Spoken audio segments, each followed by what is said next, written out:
Bom dia, professor. Tudo bem com o Bom senhor? Como é dia. que foi o seu final de semana? Meu final de semana foi cansativo, porque eu fui de mudança, mudei de casa, então ainda estou me adaptando. E Você o muda de seu? casa, mas a biblioteca continua a mesma. Ah, sim, mas dá um trabalho Assim que é fazer, bom.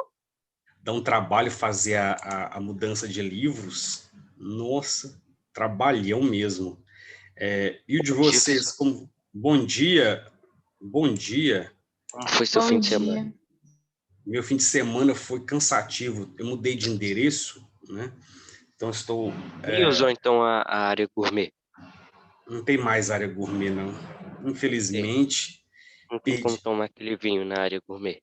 Pois é, perdi minha área gourmet, não tenho mais, né? É, mas a gente tem que mudar, né?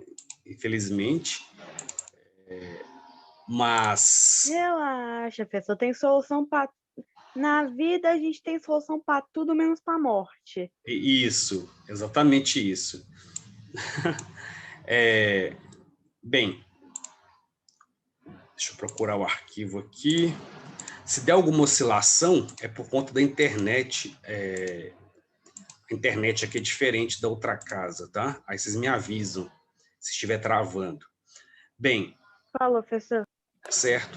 Hoje nós vamos, já que nós falamos de literatura na aula passada, na semana passada, hoje nós vamos introduzir a leitura de um livro literário, né?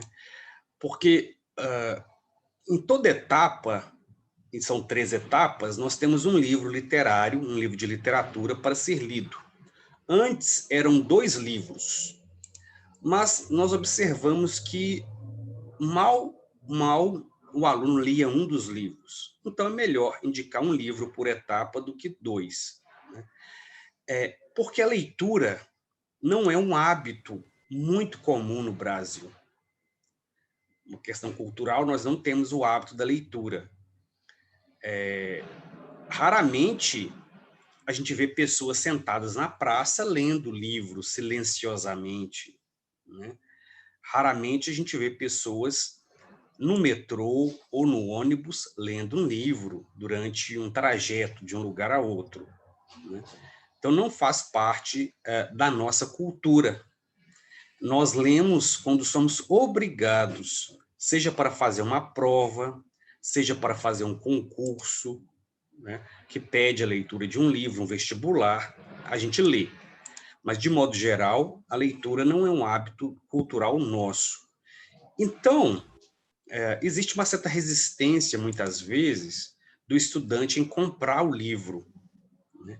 Parece, às vezes, um investimento, digamos assim, pouco rentável. Nossa, eu vou gastar R$ 40 comprando um livro? Ah, com esses R$ 40 eu compro 4 açaís, né? Ou então, com esses R$ 40 eu compro 2 hambúrgueres. Então, Professor, mas aí você também pode fazer o seguinte: você vai hum, numa loja que vende os livros por R$ 10, que existe. uhum, Você compra 2 livros por 20 e você sobra R$ 20 para comprar comida. isso é Aí você verdade. come e lê o livro. Isso é verdade, mas Perfeito. eu tenho a impressão de que nem todas as pessoas conhecem essas lojas que vendem livros a R$ 10, né? Eu, quando era adolescente, não conhecia, né? E hoje a gente sabe que existem sim, os chamados sebos, né? São Eu lugares. descobri sem querer, eu tava indo na leitura, eu olhei pra uma loja, ó, loja bonita. Cheguei lá, Isso, mulher, vendo tudo aqui por R$ 10. isso. Eu sou assim também.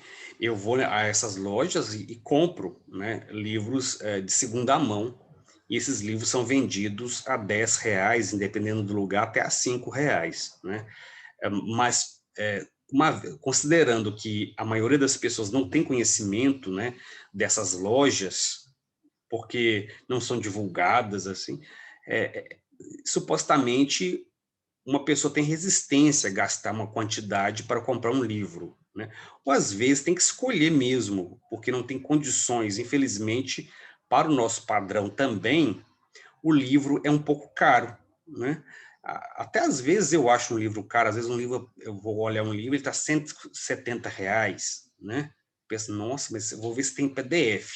Aí entra a questão do PDF, né? Que muitas vezes alguns livros são disponibilizados na internet, não são todos, e esses livros,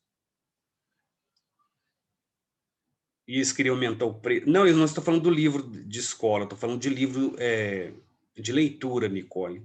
Mas que pessoas vão combinar? Se não for um box que tenha pelo menos uns 4, 5 livros, é um roubo. Se não for o quê? Não, eu tô falando de livro normal Box de mesmo. Eles queriam colocar uma taxa, um imposto nele. Eu não sabia disso, de que haveria... sim, é verdade. Sim, houve uma certa discussão até sobre isso, né? Porque isso vai desestimular a leitura. Bem lembrado, Nicole, essa ideia de que iria aumentar o preço. Professor, Hum. é porque é o seguinte, tem alguns livros que, por exemplo, é livro volume único, nem capa dura e é tipo 200, 300 conto. A questão do preço de um livro, gente, depende muito, sabe do quê? De uma característica bem Da procura. curiosa. Não, é das imagens. Então, geralmente, livro escolar tem muita imagem. Mas não tô falando de livro escolar, tô falando de livro normal, sem imagem nenhuma.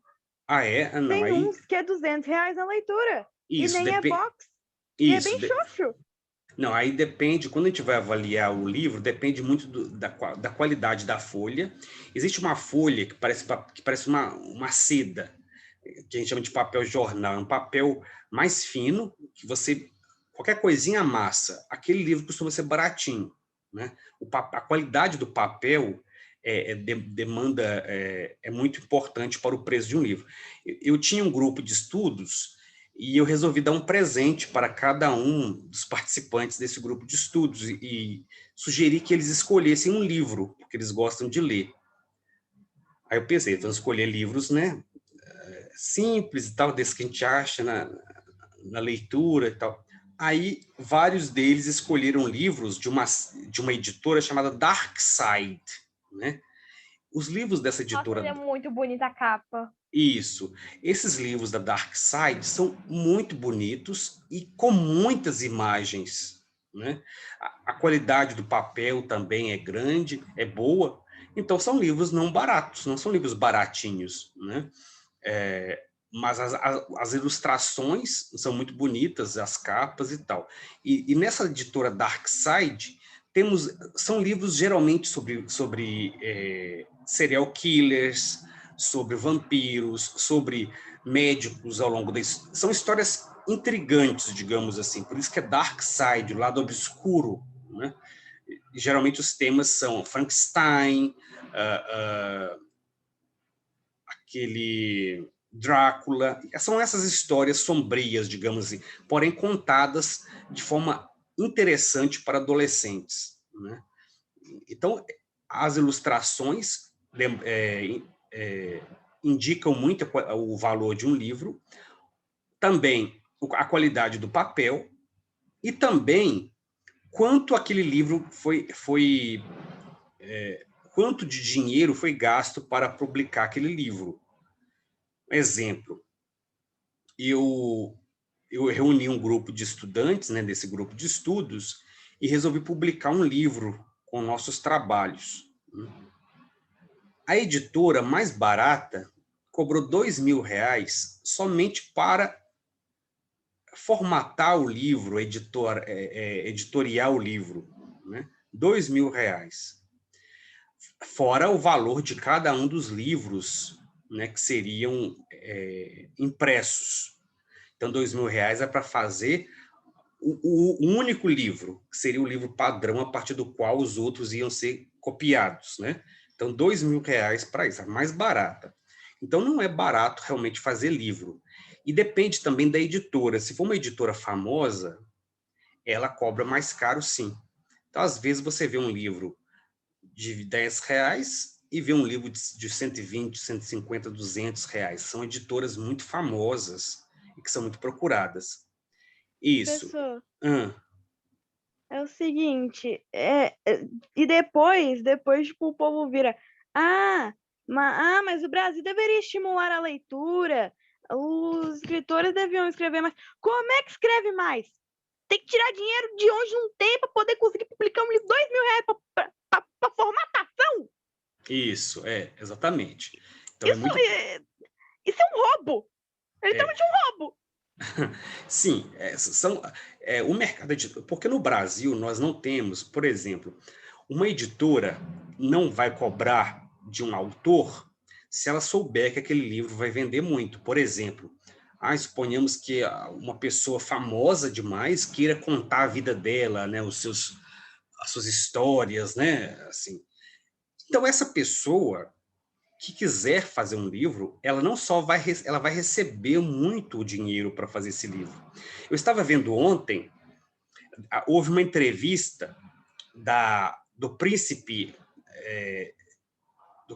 como é que se chama aquele príncipe da Inglaterra, casado com uma atriz, Harry. O príncipe Harry com a mulher dele, né? Eles deram uma entrevista, acho que foi ontem, para a Oprah Winfrey, que é uma apresentadora muito famosa. E sabe quanto eles ganharam para dar essa entrevista? 7 milhões. 7 milhões, né? Os caras já é rico e ainda ganha mais dinheiro. Então, 7 milhões. Então, imagina se eles resolvam contar a história deles.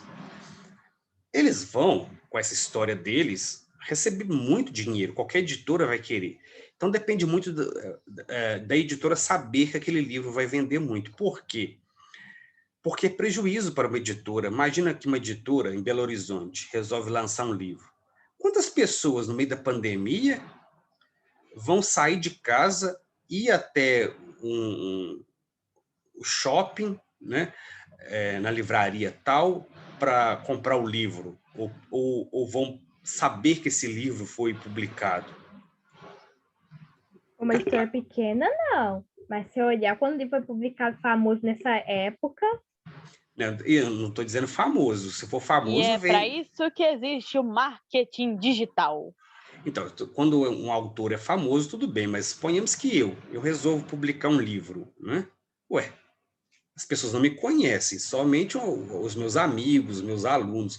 Então, a editora não vai ter curiosidade de vender o meu livro e me pagar para isso. Então, a questão do nosso mercado... Aí a gente pode usar um pouquinho a criatividade. Mesmo que você tenha que pagar mais caro para publicar na editora, a gente já faz o seguinte: tu pede para teus parentes ler, já pede para eles encher na bola do teu livro, para as pessoas ficarem curiosas. Manda para algum bookstore fazer publicidade, ou paga, dependendo. Isso. Então, é uma série de circunstâncias, né, que nos exigirão para a elaboração desse material e para a sua publicação. Então, tudo isso para mostrar que a nossa realidade não é uma realidade favorável à leitura. Suponhamos que você queira sentar numa praça para ler um livro. Então, você senta numa pracinha perto da sua rua e fica ali lendo um livro. Com certeza vai passar algum amigo, alguma amiga, e vai te parar para conversar com você, vai sentar ali e ficar conversando com você. A pessoa não sabe lidar com quem está num momento de leitura em público, né? Vai passar um carro de som, vendendo ovo, pamonha, o que quer que seja. Vassoura. Né? Isso. Qualquer pessoa vai mexer com você, vai pegar, deixa eu ver esse livro. E geralmente a pessoa, quando pega um livro para ver, aqui em casa mesmo, deixa eu ver esse livro, ela vai procurar se tem alguma imagem, né? Se não tem imagem, ela não tem a curiosidade de ver. E aí a pessoa pegou o livro da sua mão, tirou da página que você estava lendo, folheou, te devolveu o livro e continua conversando com você. Então, ela interrompeu completamente o seu ato de leitura, que é um ato solitário, né? A leitura é um ato muito de concentração e solitário. Então, se você não está num ambiente favorável, às vezes até em casa. Eu, quando morava em casa dos pais, eu começava a ler e minha mãe ligava o som numa altura e falava, não tem como eu me concentrar na leitura dessa forma. Mas é porque o ambiente da casa não está adaptado para a realidade de uma pessoa que precisa de silêncio para ler um livro. Né? Professor, quando você aprende a ler na sala de aula, você aprende a ler em qualquer lugar. A sua vida melhora muito quando você aprende a ler com barulho. Eu aprendi, né? E assim, eu sou suspeita para falar disso, porque uma vez a minha amiga tinha me ligado e eu tinha pegado um livro para mostrar para ela. Ela ficou uns 5 minutos me chamando e eu não escutei porque eu desliguei e comecei a ler o livro. Então, tá vendo? A pessoa E que eu gosta. tenho uma história de pessoa que me interrompeu a ler livro, que foi um moleque que ele pegou meu livro e eu fui pegar de volta e ele quase rasgou o livro porque ele não queria me devolver. E Uhum. ele amassou a capa, rasgou um pouco das folhas, mas tá tudo certo. Isso. Então, Ressentimento a gente não guarda exatamente. sim. Então, acontece muito isso de nós sermos interrompidos no ato da leitura, porque não é uma prática corriqueira. Então, as pessoas meio que não sabem lidar muito bem com isso, né? Então, nesse contexto todo de nada favorável à leitura, eu acho importante escolher livros para indicar aos alunos que sejam de interesse deles e que também sejam acessíveis. Então, eu mudei um pouquinho a ordem dos livros deste ano letivo e nós vamos ler como primeiro livro, como livro para esta primeira etapa, né? Este livro, deixa eu me ver.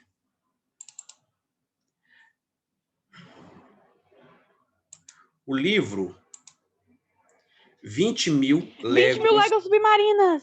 marinas. Esse é o livro que será lido nesta primeira etapa. Como funciona a leitura do livro, gente? Vocês têm um tempo para ler o livro, né? Um tempo razoável, e esse livro vai ser lido, trabalhado, né, em sala de aula, como nós estamos fazendo, e uma prova será feita a partir desse livro, certo? Então, eu já vou disponibilizar o livro hoje em PDF, porque eu consegui essa versão, mas quem quiser comprar o livro, eu penso que você pode comprar ele em formato de pocketbook, né, quando ele é menorzinho, por R$10, R$20, né? Sabe essa primeira capa aí? Hum. Eu tinha uma loja no Extra e dava com ele por R$10, só que na época eu não comprei, agora fechou. Isso. Então você encontra esse livro até por R$10. Né? E é um livro que costuma agradar muito aos jovens, aos adolescentes, porque não é um livro difícil de ser lido. Embora tenha sido escrito em 1866, se não me engano, ou seja, há muito tempo. Né? Eu vou então fazer uma introdução a esse livro justamente para contextualizar essa leitura das 20.000 léguas submarinas. Então, nós temos aqui 3 imagens, né? 3 capas do livro, porque esse livro, por ser muito famoso, ele recebeu muito, ele é sempre editado, né? Sempre publicado de novo e de novo e de novo, né? Em várias versões, capas diferentes e tal. O que chama atenção aqui nessas capas é o fundo do mar. Assim como o céu chama a nossa atenção, nós ficamos nos perguntando, né, o que existe lá para cima com relação a cometas, estrelas, a Lua, os planetas. Né? A gente também tem uma certa curiosidade, eu tinha, hoje não tanto, com relação ao que existe no fundo do mar. Né? Porque hoje nós sabemos o que existe no fundo do mar, porque nós temos acesso à tecnologia, mergulhadores, filmagens, né? Alguns documentários são feitos dentro do mar. Né? Já vi um documentário todo ele mostrando o fundo do mar. Mas estamos falando de um contexto em que não havia essa exploração do fundo do mar. Então imagine a curiosidade que isso não gerava nas pessoas, né? Então, o tema desse livro é exatamente o fundo do mar. Né? 20.000 léguas submarinas, ou seja, 20.000 léguas abaixo do solo, abaixo do nível do mar. Eu não sei fazer conta, mas uma légua são 15 quilômetros. Então, 15 quilômetros vezes 20.000 não sei quanto que dá. Alguém faça a conta aí e me fale. 15 vezes 20 mil. Né? É a fundura em que acontecem essas histórias aqui desse livro, né? A profundidade. 300 mil. 300 mil, então, olha só, 300 mil metros abaixo do solo, abaixo do nível do mar, né? É onde se passa essa história. Bem, a curiosidade sobre o fundo do mar, então, ela faz parte da nossa cultura ocidental, principalmente num contexto em que não havia essa exploração. Eu tive, uns anos atrás, a oportunidade de conhecer um submarino e entrar dentro do submarino. É claro que ele não estava no mar, ele estava em exposição, né? E foi uma sensação muito... não sei, não diria emocionante, porque eu não sou emocionado, mas uma sensação diferente entrar dentro de um submarino e ver como é lá dentro, porque ali dentro tem os quartinhos das pessoas, as salas de comandantes, e existe ali toda uma... É como se fosse uma espécie de nave espacial, só que para ficar no fundo do mar, né? Então, você tem as janelinhas e tudo, é um ambiente, né, que parece uma casa elaborada para uma viagem, mas ela é para ficar no fundo do mar. Então, por exemplo, as janelas são todas fechadas, né? Então, você vê pela janela, supostamente, os peixinhos, os tubarões, né? Tá, os animais. Eu não teria vontade nenhuma de embarcar em um submarino, né? Eu fui nesse porque estava parado. Deve ser uma claustrofobia infernal. Eu tenho claustrofobia, não teria nenhuma vontade de entrar em um submarino e ir para o fundo do mar, né? E nem de uma nave espacial também, não tenho essa vontade. Estou muito satisfeito na terra firme, né? Mas é um tipo de história que desperta muito interesse. O autor desse livro é Júlio Verne, né? É um francês, Jules Gabriel Verne. Ele escreveu muitos livros dedicados ao público jovem.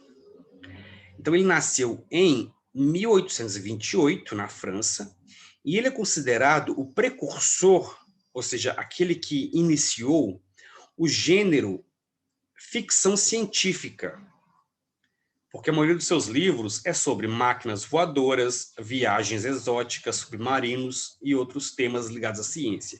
Então, a ficção científica é um gênero literário antigo, do século XIX, e é um gênero literário que hoje também, que depois também foi considerado um gênero fílmico, né? Nós temos filmes de ficção científica e literatura de ficção científica, mas o filme de ficção científica foi influenciado exatamente pela literatura. Então, a ficção científica é um gênero que se caracteriza por especulações relacionadas ao futuro da ciência. Então, geralmente, as histórias se passam num futuro bem longe, bem distante. Então, no ano 5000, no ano 10.000, como será naquela época, né, a ciência? Então, a imaginação de cidades nessas épocas, ou então a ficção científica pode imaginar, por exemplo, a evolução de seres que sofreram mutação, pode imaginar, por exemplo, uma sociedade, né, daqui 5.000 anos, por exemplo. Isso é ficção científica, é fazer divagações e imaginações sobre como seria a ciência, ou como seria a tecnologia, né, em um tempo diferente do nosso. Eu me lembro que, quando eu estava no ensino fundamental ainda, nós tínhamos muita curiosidade de como seria o ano 2000. Quer dizer, vocês nem eram nascidos ainda. Nós tínhamos curiosidade de como seria o ano 2000. Tinha aquela balela de 1000 verás, 2000 não passarás? Sim, tínhamos a ideia de que o mundo acabaria no ano 2000. Então, havia uma expectativa sobre o fim do Não é mundo. 2012? Não, era 2000 mesmo, né?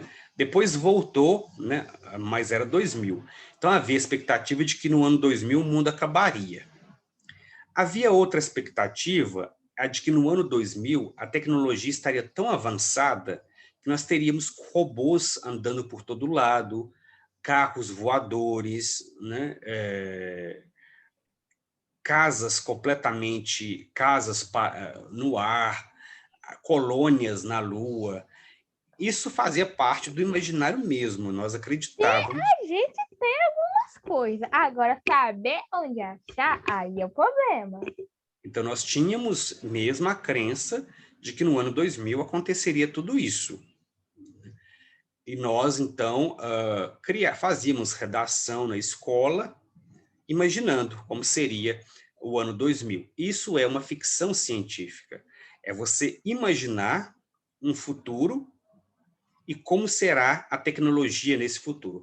Evidentemente que chegou o ano 2000, o mundo não acabou e a tecnologia não estava tão avançada quanto nós imaginávamos, embora sim estivesse avançada. Até hoje, 2021, aliás, 2022, né? Não temos ainda o que nós imaginávamos lá em 1995 para 2000.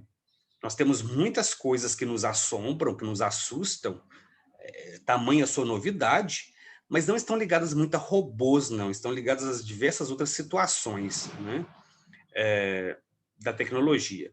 De qualquer forma, então, esse gênero ficção científica agrada muito, na minha opinião, principalmente aos meninos, que tendem a gostar muito de engenharia e tecnologia. Meninas também, mas eu vejo que é um gênero que agrada muito os meninos, porque envolve questões de carro, robô, máquinas. Claro que as meninas também podem gostar, né? Mas os meninos que geralmente têm uma resistência maior à leitura se interessam pela ficção científica. Até como filme também. Os filmes de ficção científica agradam muito aos jovens, né? Aí há filmes famosos, né? Desde o filme do ET, né? Não sei se vocês já viram, um filme famoso do ET, do extraterrestre, né? Que na minha época de jovem era um filme que a gente assistia todo ano, né? A história do ET que é encontrado e vai para a casa das pessoas, né? E depois volta. Então há filmes também mais... É o da bicicletinha? Isso, é o filme do ET, É muito o que foi famoso. enterrado no fundo do deserto. Ele foi o quê? Enterrado. O jogo do ET foi enterrado no deserto. Então, então o filme ET, mas há filmes como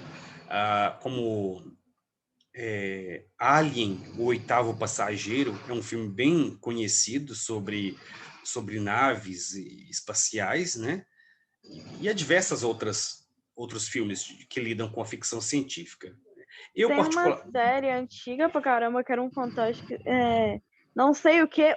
Alfio Teimoso. Isso, Alf o Teimoso era um extraterrestre que ficava numa família, né? Ele morava com uma família. É uma série dos Estados Unidos, uma comédia, né? Eu assistia. Então ele ficava ali com aquela família, o Alf.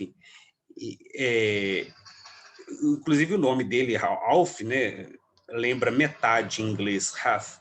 Então ele é metade humano, metade extraterrestre, porque ele já falava a nossa língua, né? E ele ficava ali dando palpite, né? É muito comum na literatura e no cinema também a presença de alguém, de um alienígena que vem para a nossa realidade e começa, com a visão alienígena, a fazer críticas à nossa realidade. Isso é muito comum, para fazer uma crítica, né, ao modo como os humanos agem, trazer para a literatura uma figura que não é humana, né? Ou então trazer para o nosso século XXI, suponhamos, uma pessoa da Idade Média e essa pessoa vai ficar assustada com os hábitos. É uma forma de fazer crítica social, trazendo alguém, ou um animal, ou um extraterrestre que não seja da nossa época, né? Mas, Sua prova que tinha uma citação de um filme de ficção científica de um robô que tem lágrimas. Eu não lembro o nome do filme, só sei o resumo. Foi a sua ou foi de produção de texto? não foi a minha, não. Mas tinha uma prova que tinha uma citação daquele filme do robô, que eles ficam caçando meio que robôs. Ah, tá. Então, isso é ficção científica, né? Quando a gente lida da relação do homem com a máquina, é ficção científica. Mas a ficção científica não é um gênero totalmente alheio à realidade. Como que se faz ficção científica? Primeiro, tem que gostar muito de ciência para ser um escritor de ficção científica ou um diretor de filmes de ficção científica. Tem que gostar muito da ciência e fazer, digamos, premonições, digamos assim. Como essa ciência, essa tecnologia estará daqui centenas e centenas de anos, né? Então, é um exercício de imaginação científica. E que hoje é muito plausível com essa realidade, porque nós, por exemplo, temos uma relação muito forte com a tecnologia. Um exemplo é o celular, né? A gente não consegue se desgrudar mais do celular. Eu não sei se vocês têm esse hábito, mas eu adquiri o hábito, eu creio que é um hábito muito comum dos adolescentes, de dormir com o celular, né? Então, eu não consigo dormir se eu não estiver com o celular na mão, mexendo, né? Isso é uma demonstração de como a tecnologia, hoje, ela faz parte do nosso próprio corpo, né? Porque a gente se sente fragmentado quando nós está com o celular na mão, né? E nós também fazemos alguns processos de inserção de objetos estranhos no nosso corpo, como as próteses, né? O silicone, botox, todo tipo de tratamento que envolve você modificar o seu corpo cientificamente por meio do acréscimo de elementos, né, que não são do seu corpo. Então, pessoas com próteses em toda a parte do corpo, com aparelho no coração, né, com uma perna, um braço com prótese. Isso é uma demonstração também da ciência, né, no nosso corpo. Nós nos tornamos, em certa medida, máquinas também, porque algumas pessoas, inclusive, têm alguns aparelhos no corpo que, dependendo do lugar, aquele aparelho é acionado, né? Então, veja, a tecnologia está dentro de nós mesmos, né? Desde um simples silicone que uma pessoa coloca no seio, até algo mais elaborado, como uma perna mecânica, um braço mecânico, um marca-passo no coração, etc., né? Então, a tecnologia chega ao nosso corpo e nos transforma também em máquinas. Nós somos ciborgues, né? Seres,